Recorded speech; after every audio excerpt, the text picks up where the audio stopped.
Assalamualaikum warahmatullahi wabarakatuh, sahabat Pranpase dimanapun saudara berada. Pada kesempatan hari ini 13 Mei 2022, saya saat ini sedang berada di dalam gedung di BAC, tepatnya di dalam ruang paripurna mahkamah, mengikuti proses pelantikan Syekh Bari ataupun Yahya sebagai ketua DPR Aceh yang baru.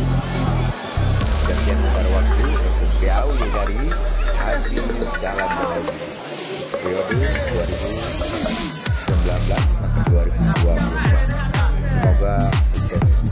Ini adalah bagian daripada semangat menjaga perkembangan